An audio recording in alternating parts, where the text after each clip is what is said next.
યુસુફે જેમ કહ્યું હતું બિલકુલ એમ જ થયું. શું થયું આવો આપણે જોઈએ.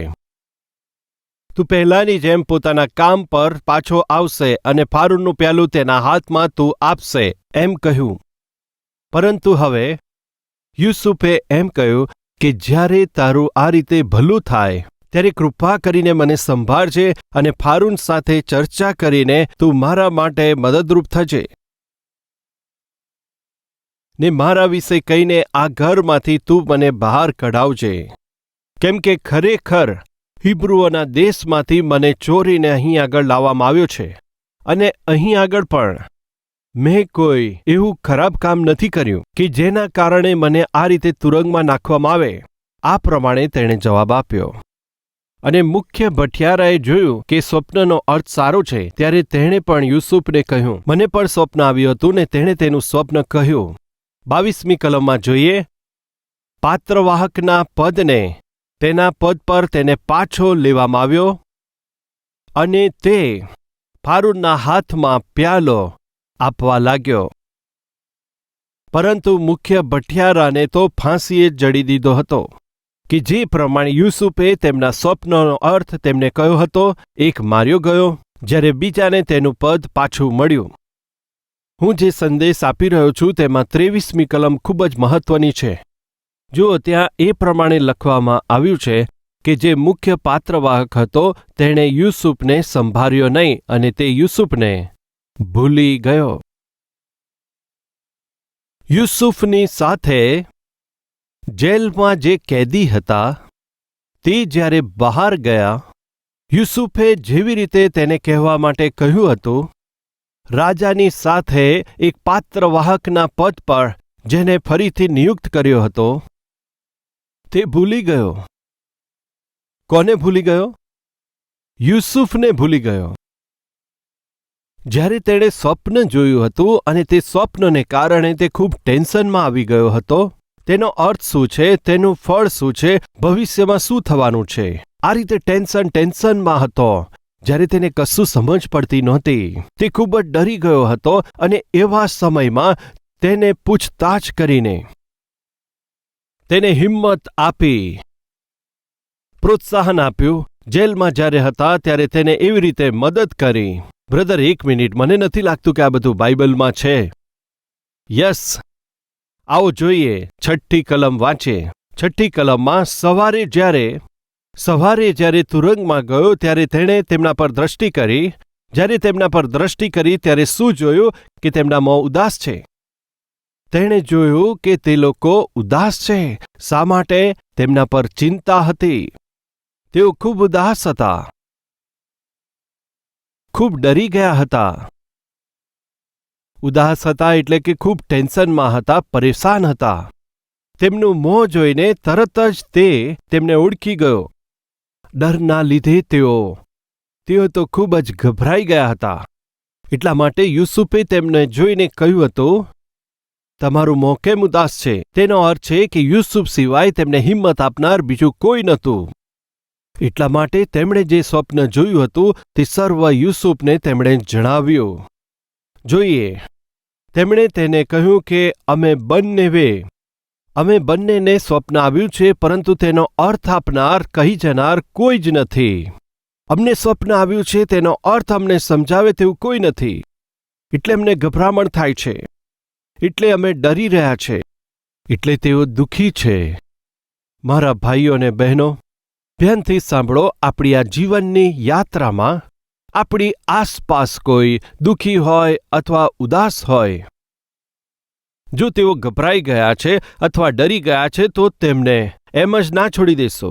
તેમને બિલકુલ એમની પરિસ્થિતિમાં એમ જ ના છોડી દેશો. ઘણા બધા લોકો એમ જ છોડી દે છે, અથવા તેઓ સમસ્યામાં હોય ત્યારે તેમની તરફ બિલકુલ ધ્યાન નથી આપતા. કૃપા કરી તમે એવું ના કરશો. એ તો ઠીક નથી, એ તો સ્વાર્થી છે. એ પ્રમાણે વ્યવહાર કરો એ તમારે માટે બિલકુલ યોગ્ય નથી, ઠીક નથી. યુસુફ પોતે મુશ્કેલીમાં હતો. કપટ કરીને એને જેલમાં નાખવામાં આવ્યો હતો. કૃપા કરી ધ્યાનથી સાંભળો. પરંતુ યુસુફ તેની ચારે તરફના લોકોનું ધ્યાન આપે છે. તે જરૂરી છે. પોતાની ચારે તરફના લોકો સાથે પ્રેમથી વાત કરે છે, વિશેષ કરીને એવા લોકો સાથે જે લોકો દુઃખી થઈ ગયા છે, જે લોકો પરેશાન છે, જે લોકો વ્યાકુળ થઈ ગયા છે, તેમની તરફ તે વિશેષ રૂપે ધ્યાન આપે છે. આ બાબત દર્શાવે છે તેનો આત્મિક સ્વભાવ તે સારું છે, તે આશીષમય છે. જો તમે ધ્યાન નહીં આપો તે આશીષમય નથી. પોતાના જેવો બીજા પર પ્રેમ રાખો, એ તો પરમેશ્વરની આજ્ઞા છે. આખું બાઇબલ પણ જોઈએ તો એક જ આજ્ઞા દ્વારા જ આ આજ્ઞા દ્વારા જોડાયેલું છે. જ્યારે આપણે પરમેશ્વરને પૂછીએ છીએ ત્યારે પરમેશ્વર પણ એ જ પ્રમાણે જવાબ આપે છે, પોતાના જેવો બીજા ઉપર પ્રેમ કરો. જ્યારે તમે અન્ય ઉપર પ્રેમ રાખો છો ત્યારે બાઇબલની સર્વ આજ્ઞાઓનો સમાવેશ થાય છે. એટલા માટે જરૂરી છે બીજા ઉપર પોતાના જેવો પ્રેમ રાખો. ઘણા લોકો એમ વિચારે છે હું ઠીક રહું એટલું જ પૂરતું છે, તેઓ સુખ શાંતિમાં રહે બસ એમના માટે એટલું જ પૂરતું છે, હું આનંદિત રહું એ જ પૂરતું છે. કેટલાક પતિ એમ વિચારે છે હું ઠીક રહું એટલે બસ છે, તેઓ સારા કપડાં પહેરી લે એટલે બસ છે, તેમના માટે દારૂને માટે અથવા પત્તા રમવા માટે પૈસા હોય બસ છે, અથવા દોસ્તો મળી જાય તો પૂરતું છે. એક પતિ અથવા એક પિતા બાળકોનું ધ્યાન નથી આપતા, પત્નીનું ધ્યાન નથી આપતા, તેઓ પોતાની તરફ જ જુએ છે, પત્ની અથવા બાળકોનું ધ્યાન નથી આપતા. આ માત્ર સ્વાર્થની વાત છે. એ જ પ્રમાણે કેટલીક પત્નીઓ છે હું ઠીક રહું એટલે પૂરતું છે, બસ મારું સચવાવું જોઈએ. પતિએ યોગ્ય રીતે ભોજન કર્યું છે કે નહીં તે વિશે ચિંતા નથી, પતિને સારું છે કે નહીં ચિંતા નથી, પતિની તબિયત સારી છે કે નહીં ચિંતા નથી, બાળકોને સારું છે કે નહીં પરવા નથી, તેમણે અભ્યાસ કર્યો કે નહીં પરવા નથી. આ કેવા પ્રકારના લોકો છે જણાવો, શું તે માણસો છે? આ તો ખૂબ જ ખરાબ વાત છે. પરિવાર એટલે જવાબદારી છે, પરિવાર એટલે એક ફરજ છે. કેટલાક લોકોની જિંદગીમાં આવું જોવા નથી મળતું. જરા ધ્યાનથી સાંભળો. આજે આ વાત સાંભળનારા પ્રિય ભાઈઓ અને બહેનો, આજે જો તમારા જીવનમાં તમે આશીર્વાદ પામવા માંગતા હોય તો આ ગુણ તમારા જીવનમાં હોવા જ જોઈએ. બીજાઓ પ્રત્યે પ્રેમ ભાવનો ગુણ, બીજાઓ પ્રત્યે પ્રેમ ભાવ દેખાડવાનો ગુણ. આ શું કહી રહ્યા છો બ્રધર? મારું પોતાનું જ કોઈ ઠેકાણું નથી અને હું બીજાની શું દેખભાળ કરવાનો? યુસુફની સ્થિતિ પણ આવી જ હતી. યુસુફ આરોપી છે એવી છાપ લાગી ચૂકી હતી. પોતાના માલિકની સ્ત્રી ઉપર તેણે ખરાબ નજર નાખી એવો દોષ મૂકીને તેને કપટથી જેલની અંદર નાખવામાં આવ્યો હતો. જે લોકો પ્રેમ બતાવે છે, જે લોકો દયા દર્શાવે છે, જે લોકો આત્મિકતા બતાવે છે, પૈસા ખૂબ મહત્વના નથી. પ્રેમના ગુણ તો દેખાવા જોઈએ. પ્રેમ એટલે કે એક અંધ વ્યક્તિને પણ દેખાય એવો અદ્ભુત ગુણ છે. બહેરો વ્યક્તિ પણ સાંભળી શકે તેવો આ અવાજ છે. એક મૂંગો વ્યક્તિ પણ બોલી શકે તેવી આ ભાષા છે. તેને ભૂલશો નહીં. જ્યારે તે મુશ્કેલીમાં હતો તો પણ તેણે તેમને જોયા ત્યારે તે સમજી શક્યો કે તેઓ ઉદાસ છે. ત્યારે તેણે જઈને તેમને પૂછ્યું, શું થયું છે જણાવો, તમે શા માટે ઉદાસ છો? આવો જોઈએ. ઉત્પત્તિ 40:6. સવારે જ્યારે યુસુફ અંદર ગયો, જ્યારે તેણે તેમના પર નજર નાખી ત્યારે તેણે જોયું કે તેઓ તો ઉદાસ છે. જ્યારે તે અંદર ગયો અને જોયું ત્યારે તેમના મોં તો ઉદાસ હતા, એટલે કે ઉતરી ગયા હતા. જાણો છો એનો અર્થ શું છે? મોં નાનું થઈ ગયું હતું, તેમનું મોં ઉતરી ગયું હતું. શું થયું? તમારું મોં કેમ ઉદાસ છે? તમારા મોં કેમ આ રીતે દેખાય છે? શા માટે તમે ઉદાસ જેવા દેખાવ છો? તે બંનેવે તેને કહ્યું, અમે બંનેવે એક સ્વપ્ન જોયું છે. અમને બંનેને સ્વપ્ન આવ્યું, પરંતુ તેનો સ્વપ્નનો અર્થ કહી શકે તેવું કોઈ નથી. અમે સમસ્યાને લીધે જેલમાં આવ્યા છે, પરંતુ હવે અમે સ્વપ્ન જોયું છે અને અમારા જીવ ગભરાય છે અને અમારા સ્વપ્નનો અર્થ કોઈ કહી શકતું નથી. આ જે સ્વપ્ન અમે જોયું છે તેનો અર્થ શું હશે, તેનું પરિણામ શું આવશે તે વિચારીને અમે ગભરાઈ જઈએ છીએ. જ્યારે તેઓ ઉદાસ હતા ત્યારે યુસુફ તેમની પાસે ગયો અને તેમને પૂછવા લાગ્યો અને તેમને હિંમત આપી. તમારા દોસ્ત હોઈ શકે છે, તમારા પડોશી હોઈ શકે છે, તમારા ક્લાસમેટ્સ હોઈ શકે છે, તમારી સેવામાં સહભાગી થતા હોઈ શકે, સંબંધી હોઈ શકે, આત્મિક સેવક પણ હોઈ શકે છે.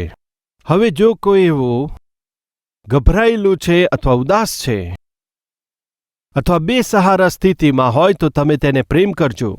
એ તો આશીષદાયક છે. કોના માટે? એમના માટે કે પછી જેણે હિંમત આપી તેને માટે? ધ્યાનથી સાંભળો, બંનેને માટે. કેવી રીતે? હું તમને જણાવીશ. પહેલા એક સમયમાં સાધુ સુંદરસિંહ અને તેમના મિત્ર મળીને તેઓ સર્વ તિબેતમાં હિમાલય પર્વતની વચ્ચે જતા હતા અને ભારે હિમવર્ષા થતી હતી. તે સમયમાં તેઓ પહાડોની મધ્યમાં થઈને તેઓ ચાલતા જતા હતા. તેમના માટે તે સમયે આગળ વધવું તે તો ખરેખર ખૂબ મુશ્કેલ હતું. ઠંડી સહન કરવી તેમના માટે ખૂબ જ મુશ્કેલી હતી અને ઠંડી એટલી બધી વધારે હતી અને હાડકાં પણ દુખવા લાગે એટલી બધી હિમવર્ષા હતી. જ્યારે તેમને આ રીતે આગળ વધવામાં ખૂબ જ મુશ્કેલી થતી હતી. આ રીતે જતા તેમણે એ સમયે એક વ્યક્તિને જોયો કે જે બરફમાં નીચે દટાયો હતો. તે વ્યક્તિ તો માર્ગમાં મધ્યમાં પડ્યો હતો. તે જોઈને સાધુ સુંદરસિંહ તરત જ તેમની પાસે ગયા અને તેમને બહાર કાઢવાનો પ્રયત્ન કર્યો. જ્યારે તેમને તપાસ્યા તો તે છેલ્લા શ્વાસ લેતા હતા. તેમના પ્રાણ તો ખૂબ જ મુશ્કેલીમાં હતા. એ તો મરણ પામી શકે છે. તેમને માટે આપણે કશું કરવું જોઈએ. ત્યારે દોસ્તે જવાબ આપ્યો, શું તમને અક્કલ નથી?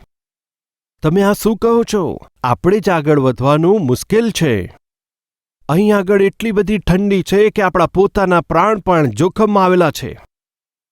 આપણને આપણો જીવ બચાવવો પણ મુશ્કેલ લાગે છે. ત્યારે તમે એનો જીવ બચાવવા માંગો છો, તેને છોડી દો. ત્યારે સાધુ સુંદરસિંહે જવાબ આપ્યો કે હું તેમને કેવી રીતે છોડું? જ્યારે કોઈ વ્યક્તિ છેલ્લા શ્વાસ લઈ રહ્યો છે, તેના પ્રાણ જોખમમાં છે, ત્યારે એને હું કેવી રીતે છોડી દઉં? આપણે એક કામ કરીએ, આપણે બંને તેને ઉઠાઈને લઈ જઈએ. દોસ્તે કહ્યું, પાગલ જેવું ના બોલશો. આગળ વધવું આપણા માટે મુશ્કેલ છે. આપણે એને ઉઠાઈને કેવી રીતે લઈ જઈ શકીએ? તમારે તેનું જે કરવું હોય તે, પરંતુ હું તો બસ આગળ વધવા માંગુ છું. સાધુ સુંદરસિંહ ત્યાં જ રહ્યા અને તે અજાણ્યા વ્યક્તિને પોતાના ખભા ઉપર તેમણે ઉઠાવી લીધો અને ધીરે ધીરે તે આગળ વધવા લાગ્યા. ત્યારે શું થયું તે શું તમે જાણો છો? સાધુ સુંદરસિંહજીને ખૂબ જ ઠંડી લાગતી હતી, પરંતુ જ્યારે તેમણે તે વ્યક્તિને ઉઠાવ્યો ત્યારે એમને ગરમાવો લાગ્યો. શરીરમાં ગરમાવો થયો. તે વ્યક્તિને ખૂબ ઠંડી લાગી હતી અને ઠંડીને લીધે તેનું શરીર કાંપતું હતું. પરંતુ ધીરે ધીરે હવે તે વ્યક્તિ વાતો કરવા લાગ્યો. શું તમે જાણો છો? સાધુ સુંદરસિંહજીએ જ્યારે પોતાના ખભા પર તેને ઉઠાવ્યો ત્યારે તે વ્યક્તિના શરીરને અને સાધુ સુંદરસિંહના શરીરને, તે બંને વ્યક્તિને ગરમાવો થયો. તે વ્યક્તિના શરીરની ગરમી સાધુ સુંદરસિંહને પ્રાપ્ત થઈ અને સાધુ સુંદરસિંહજીના શરીરની ગરમી તે વ્યક્તિને મળી અને આ રીતે બંનેના શરીરને ગરમાવો પ્રાપ્ત થયો. તે બંને ઠીક રહ્યા અને તેઓ વાતો કરવા લાગ્યા. ગરમીને કારણે ઠંડી લાગવાનું ઓછું થયું અને તેઓ ધીરે ધીરે આગળ વધતા જતા હતા. અને જ્યારે તેઓ આ રીતે ધીરે ધીરે આગળ વધી રહ્યા હતા ત્યારે તેમના પગને કશુંક અથડાઈ રહ્યું હતું. ત્યારે તેમણે નીચે વળીને તે જોવા પ્રયત્ન કર્યો. જાણો છો કોણ હતું? આપણે શું કરવા તકલીફ ઉઠાવીએ? તે મુશ્કેલીમાં છે, તેને શા માટે હું ઉઠાવીને ચાલો? તમારે ઉઠાવવા હોય તો તમે ચાલો. એ રીતે કહીને જે વ્યક્તિ આગળ વધી ચૂક્યો હતો તે વ્યક્તિ બસ થોડે દૂર ગયો હતો, પરંતુ ઠંડીને કારણે ત્યાં ઢળી પડ્યો હતો. સાધુ સુંદરસિંહે પ્રેમથી તે વ્યક્તિને સ્પર્શ કર્યો ત્યારે તો તે મરણ પામ્યો હતો. તે મરી ગયો હતો. જુઓ, જે વ્યક્તિ મુશ્કેલીમાં હતો તેને ખભા પર ઉંચકી લીધો ત્યારે તે વ્યક્તિ તો બચી ગયો. સાધુ સુંદરસિંહ પોતે પણ મરી ગયા હોત. ત્યાં એટલી ખરાબ પરિસ્થિતિ હતી, પરંતુ સાધુ સુંદરસિંહ તો બચી ગયા હતા. જ્યારે બીજો વ્યક્તિ મુશ્કેલીમાં હતો એને ખભા પર ઉંચક્યો. સાધુ સુંદરસિંહને માટે આશીષદાયક બન્યું. ઘણીવાર એવું બને છે કે જે લોકો મુશ્કેલીમાં હોય, પરેશાનીમાં હોય, તેમને પરમેશ્વર લાવે છે અને આપણે અથવા આપણને મોકલે છે એમની પાસે. એવા લોકો આપણી આસપાસ રહેતા હોય છે. જાણો છો, કેમ કે તેમના દ્વારા આપણને આશીષ મળે. પણ જ્યારે તમે એમના પ્રત્યે પ્રેમ દેખાડો છો અને એમના પ્રત્યે આત્મિકતા બતાવો છો ત્યારે પરમેશ્વર તમને પણ આશીષ આપે છે. તમે તેને કદી પણ ભૂલશો નહીં. તે દિવસે જ્યારે તેઓ ઉદાસ હતા, જ્યારે તેઓ ગભરાયેલા હતા, ત્યારે તેમણે તેની પૂછતાછ કરી, અરે શું થયું છે?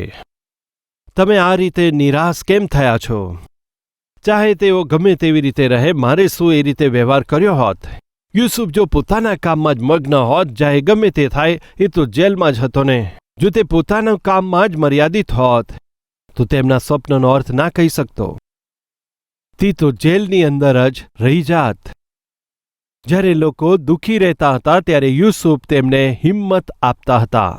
મારા ભાઈઓ અને બહેનો, કૃપા કરીને સર્વ લોકોને માટે આપણે ખ્રિસ્તનો પ્રેમ વહેંચીએ. તમારી પાસે પૈસા નથી તો પણ તમારી વાત દ્વારા તેમને હિંમત આપો. પોતાની વાતો દ્વારા તેમના દુઃખોને દૂર કરો. તેમને બળ આપો.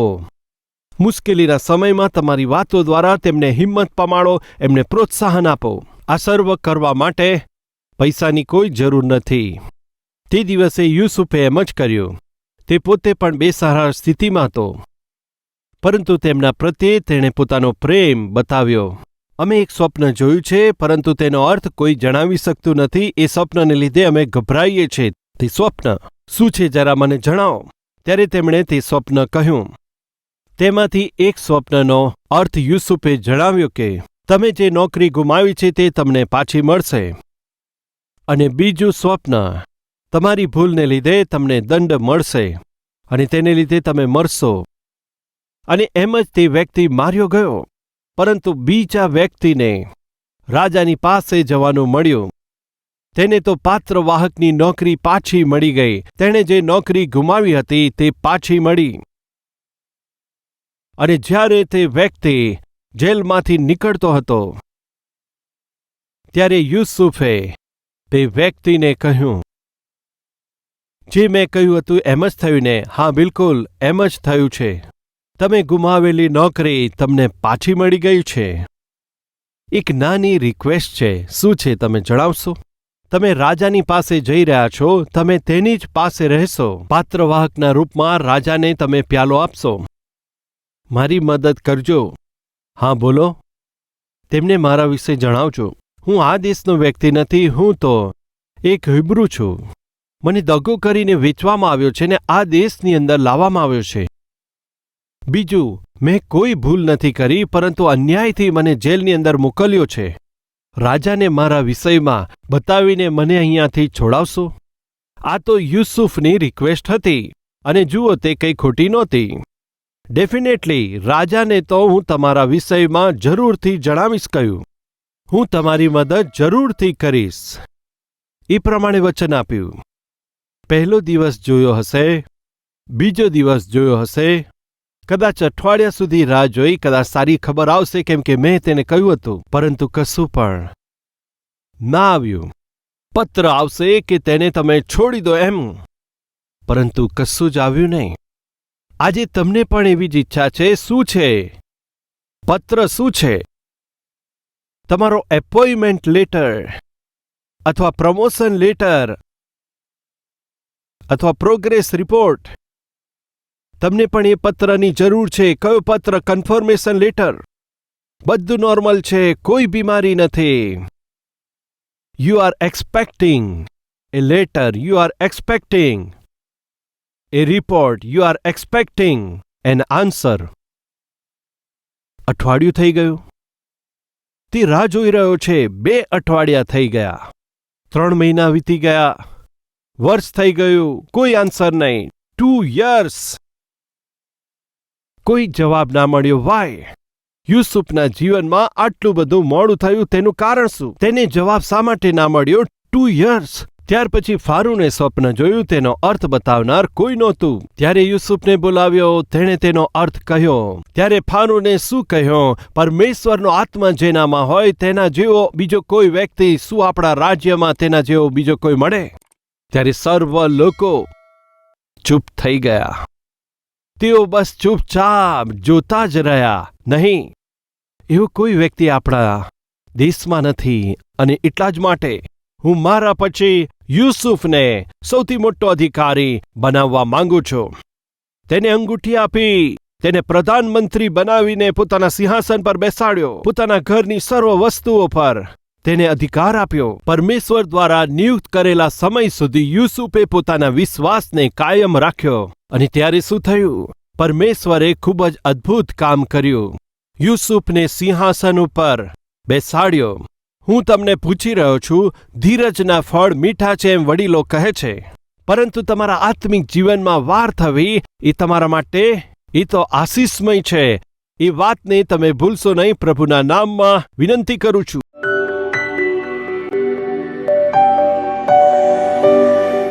મહાપવિત્ર પ્રેમી પરમેશ્વર પિતા, સર્વની સાથે સીધી વાત કરી માટે આભાર. પ્રભુજી, તમે અમારા જીવનમાં ક્યારે અમારી આત્મિકતાની પરીક્ષા કરશો તે અમે જાણતા નથી. તેમાં અમે ફેલ ના થઈએ, મદદ કરજો. 13 વર્ષ સુધી મુશ્કેલીઓમાં, પરેશાનીઓમાં, તકલીફોમાંથી પસાર થવા છતાં તે પાછો હટ્યો નહીં. તે ચૂકી ના ગયો પોતાના આત્મિકતા અને ખરાઈ માટે, પવિત્રતાના વિષયમાં અને પોતાની સાક્ષીના વિષયમાં ખૂબ જ સાવધાનીપૂર્વક સંભાળ રાખીને આત્મિક જીવનને આગળ વધારતા હિંમતથી અને સહનશીલતાથી તમારા નિયત સમયમાં તમારા તરફથી આશીષ પામવા માટે તેણે રાહ જોઈ હતી. તેણે વિચાર પણ નહીં કર્યો હોય એવા પુષ્કળતાના આશીર્વાદોને તેણે પોતાના જીવનમાં પ્રાપ્ત કર્યા. પિતા, આજે આમ સર્વ લોકોના જીવનના સંદર્ભમાં તમારો શ્રેષ્ઠ ઉદ્દેશ છે, તમારી ઉત્તમ ઈચ્છા છે, પરંતુ ઉતાવળને લીધે આ લોકો તો બસ ખોટા પગલાં ભરી બેસે છે અને ખોટા નિર્ણય લઈ લે છે. અમને ખોટા નિર્ણય લેવાથી અને પોતાના જીવનની અંદર ઉતાવળ કરવાથી અમને બચાવી લેજો. જે સમય નિયુક્ત કર્યો છે, સર્વ લોકો વિશ્વાસથી દીન બની રહે તમારી ઉપસ્થિતિમાં પ્રાર્થના કરવા સહાયતા કરજો. આજે જે લોકોએ વચન અનુસાર પોતાના જીવનમાં ચાલવાનો નિર્ણય કર્યો છે, તેમના જીવનમાં તમે પુષ્કળતાના આશીર્વાદો આપજો અને તેમના જીવનની અંદર તમે જ પ્રગતિ આપજો. તેઓ આશીષિત થાય ત્યાં સુધી તેમની આત્મિકતાને તમે સાવધાનીપૂર્વક બચાવીને રાખજો. પિતા, ઈસુ ખ્રિસ્તના નામમાં માંગે છે પિતા. આમેન.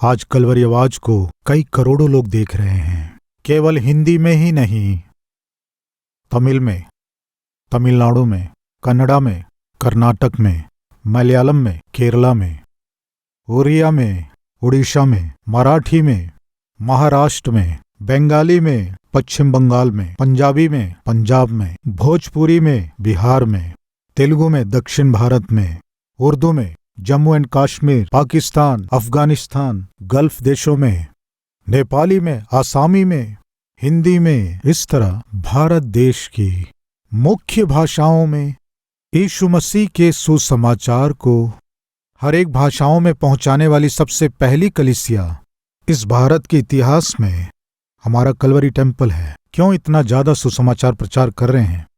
क्यों इतने सारे भाषाओं में सुसमाचार पहुंचाने की कोशिश कर रहे हैं?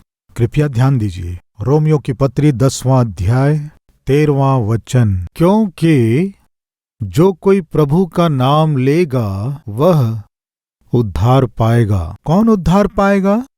जो प्रभु के नाम से प्रार्थना करेगा वो उद्धार पाएगा। यदि किसी को उद्धार पाना है तो किए गए पापों से क्षमा पाना है तो उसे प्रभु से प्रार्थना करना है। यदि प्रभु से प्रार्थना करना है तो प्रभु पर विश्वास करना है। विश्वास करना है तो प्रभु के विषय में सुनना है। प्रभु के विषय में सुनना है तो किसी न किसी को सुनाना है। किसी न किसी को सुनाना है तो उस सुनाने वाले को कोई ना कोई भेजना है। कलवरी आवाज की सहायता करने वाले क्या कर रहे हैं जानते हैं? इस दीन सेवक के प्रचार करने वाले सुसमाचार को पीछे रहकर सहायता कर रहे हैं। मेरे इन संदेशों को 17 भाषाओं में भारत के कोने कोने तक, केवल भारत में ही नहीं, इस ओर बांग्लादेश में, नीचे श्रीलंका में, ऊपर नेपाल में आज कलवरी आवाज प्रसारित हो रहा है। उनके बोलने और समझने वाली भाषा में ही, केवल हमारे ही देश में नहीं, हमारे चारों ओर के देशों में भी सुसमाचार को पहुंचा पा रहे हैं। आने वाले दिनों में एशिया के हर एक देश में सुसमाचार पहुंचाने वाली कलीसिया के रूप में हमारी कलीसिया को परमेश्वर आशीष देना है, ऐसे हमें प्रार्थना करना है। जिस सत्य को हम जानते हैं अगर उसे औरों को ना बताएं तो कितना बुरा है। एक निर्णय लीजिए, अगर मैं उद्धार पाया हूं तो कोई ना कोई मुझे यीशु के विषय में बताया है। नाश होने वाले उद्धार पाना है तो सुसमाचार प्रचार करने के लिए परमेश्वर हमें इस दीन सेवक को दिया है। वचन को बड़े विस्तार रूप से, वचन को लोग समझ सके, हर कोई समझ सके इस रीति से वचन देने वाले ऐसे सेवक को परमेश्वर हमें दिया है। इस सेवक की सहायता करने से, इस संदेश को लाखों लोगों तक पहुंचाने से बहुत से लोगों का जीवन सुधरेगा। ऐसा विश्वास आप में से कितने लोगों को है? हाथ दिखाएंगे। विश्वास करने वाले भाई और बहन कार्य रूप दीजिए, सुसमाचार पहुंचाइए। प्रभु के नाम से जो प्रार्थना करेगा वो उद्धार पाएगा। प्रार्थना करना है तो विश्वास करना है, विश्वास करना है तो सुनना है, सुनना है तो कोई ना कोई सुनाना है, सुनाना है। मेरे जैसे सेवक को तो मेरे पीछे रह के आपको क्या करना है? इस सेवक की आवाज को बहुत सी भाषाओं में अनुवाद करके उन तक पहुंचाना है। मैं जो कर सकता हूं, हो सकता आप वो नहीं कर पाएं। आप जो कर सकते हैं वो मैं शायद ना कर पाऊं। आप और मैं सहमत होने से ही संसार में सुसमाचार को पहुंचा पाएंगे। इसलिए निर्णय लीजिए। परमेश्वर जो सामर्थ दिया है आपको, महीने में एक बार या 2 महीने में एक बार या 3 महीने में एक बार, या परमेश्वर के आपके जीवन में किए गए भलाइयों के लिए आशीषों को देने से धन्यवादी होकर सुसमाचार के लिए सहायता करें। आइए हम सब मिलकर मसीह के सुसमाचार को पूरे संसार तक पहुंचाने की हम कोशिश करें। यह हमारी जिम्मेदारी है, इसे हम ना भूलें।